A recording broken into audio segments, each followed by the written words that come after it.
Achter hebben we een steur- en meervalfever. En dat rent op het moment aardig goed. En we woonden de eerste nog wel wat uitjepje, maar we zijn oorsmeidje we er ook een steur- en meervalfever van. Want voor 11 visjen dit wat achteruit. Voor de jeugd is het heel mooi als er nog wat bijhasten, want de capaciteit achter is 20 man en meer willen we dan het ha. Dus we zijn van, omdat het nog zo mooi was, we toch meer aanvraag dan als we daarom verwachten, onvoldwang konden. En toen hebben we zijn van, dan maatje we de vaste grutter en dan wordt dat een steur- en meervalfever. Er komt alleen nog steuring.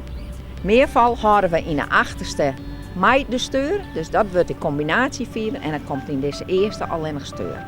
En dan willen we eigenlijk een paar hele dik inzetten. Steur is eigenlijk waar de kaviaar uitkomt. Dat is de vis en die krijgen alleen de mondjes. De wiefkes, die zijn goed voor de kaviaar, die houden ze. En de mondjes die er dan uitkomen, nou, die worden ze heel graag slieten. Dus die vakken ze op, maken ze grut en dan kepen we die. De doel is dat mensen komen, zie mij in deze eerste fever en in de laatste fever op elke uur van de dag komen. Dan kies een visje en dat is de eerste 2 uren is een vast bedrag en dan kun ze dat iedere keer uitbreiden. Zie mij zitten blijven zolang als ze zelf willen, jongens 9 uur gaat het door dicht. Dan maakt ze eruit. Maar verder, als ze hier een keer zitten is het soms heel spannend en dan wissen de tijd kwijt. Want we hebben eigenlijk een gemengd bedrijf. Het is visje en maar een stuk horeca. En de horeca vervalt dit hier helemaal. Dus we zijn echt van, we willen dit wel graag uitbreiden. Maar we hadden nou wat naar voren hellen om tot te zeggen van, wie wil van hier leven.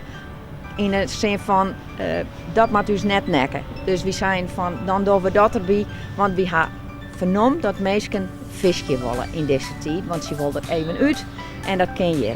We zijn van, er is nog meer capaciteit, dus ik denk al van meer erop te krijgen. En omdat de mensen in Nederland, denk ik meer in Nederland zelf op vakantie gaan, dat ze toch wat gauwer hier komen.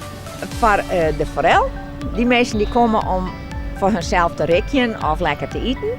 Maar als nou de steur- en meervalfever, dat zijn mensen die willen wat vangen. Die willen er mooi mee op een foto, op Facebook. En die willen een mooie media hebben. Maar die zei iets van, ik wil net een visje, maatje, dat hoeft voor mij net. Maar ik wil even een mooi gezellig visje.